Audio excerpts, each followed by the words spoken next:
ইনশাআল্লাহ। এই আশাবাদ এবং কামনা ব্যক্ত করে সকলকে আন্তরিক অভিনন্দন এবং মোবারক জানিয়ে আমি আমার কথা শেষ করছি। আসসালামু আলাইকুম ওয়া রাহমাতুল্লাহ। আপনাদের সামনে বক্তব্য পেশ করবেন বাংলাদেশ জামাত ইসলামীর কেন্দ্রীয় সভার সদস্য ঠাকুরগাঁও জেলার সংগ্রামী আমির জনাব অধ্যাপক বেলালউদ্দিন প্রধান। জনাব বেলালউদ্দিন প্রধান।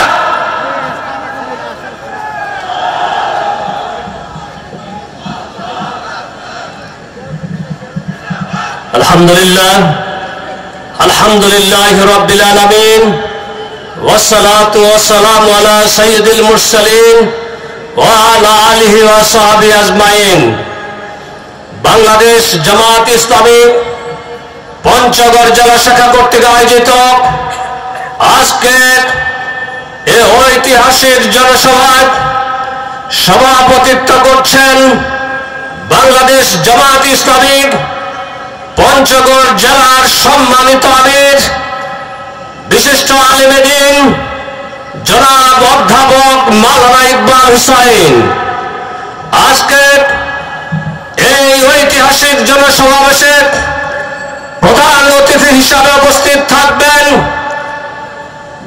বাংলাদেশের গণমানুষের নেতা, বিশ্ব ইসলামী আন্দোলনের নন্দিত নেতা, বাংলাদেশ জামাত ইসলামীর আমিরে জামাত জনাব ডাক্তার শফিকুর রহমান।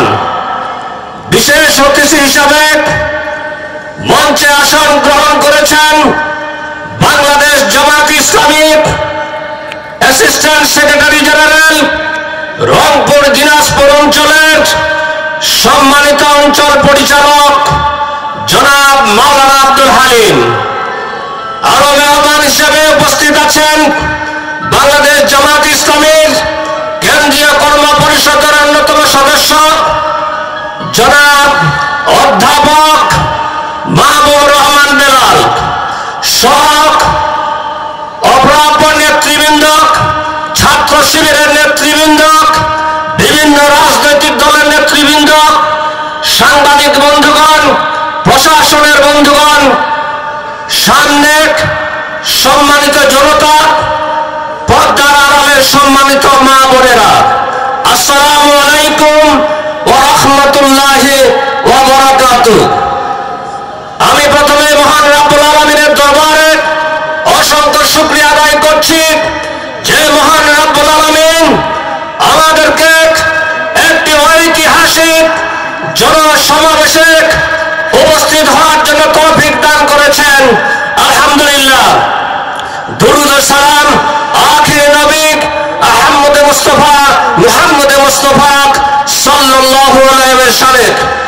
সম্মানিত উপস্থিতি, আপনারা জানেন 5ই আগস্ট যে ছাত্র জনতার গণ বিপ্লবের মাধ্যমে যে নতুন স্বাধীনতা আমাদের অর্জিত হয়েছে, যারা বুকের তাজা রক্ত ঢেলে দিয়েছেন, সেই শহীদদের আমি রুহের মাগফিরাত কামনা করছি। আর যারা এখনো আহত অবস্থায় আছেন তারা যেন দ্রুত সুস্থতা লাভ করতে পারে, মহান আল্লাহর দরবারে দোয়া কামনা করছি। সম্মানিত উপস্থিতি, আপনারা জানেন এই সাবেক ফ্যাসিস্ট সরকার এই দেশটাকে একটি নরকে পরিণত করেছিল। তারা আমাদের বাক স্বাধীনতা হারিয়েছিল, হরণ করে নিয়েছিল। তারা আমাদের ভোটাধিকার হরণ করে নিয়েছিল। এই প্রজন্মের ভোটাররা ভোট দিতে জানে না, কারণ তারা ভোট দেওয়ার সুযোগটুকু পায়নি। তারা আমাদের সভা সমাবেশ করার স্বাধীনতা হরণ করেছিল। তারা আমাদের শিক্ষা ব্যবস্থাকে ধ্বংস করে নিয়েছিল। দেশটাকে দুর্নীতি করে দেশকে তলাবিহীন ঝুড়িতে পরিণত করেছিল। শুধু এখানে নয়, তারা আমাদের দেশের হাজার হাজার কোটি টাকা বিদেশে পাচার করে এই দেশকে তারা একেবারে দুর্নীতিতে চ্যাম্পিয়ন করেছিল। তারা বিদেশে বেগম পাড়া বানিয়েছিল, সেকেন্ড হোম বানিয়েছিল।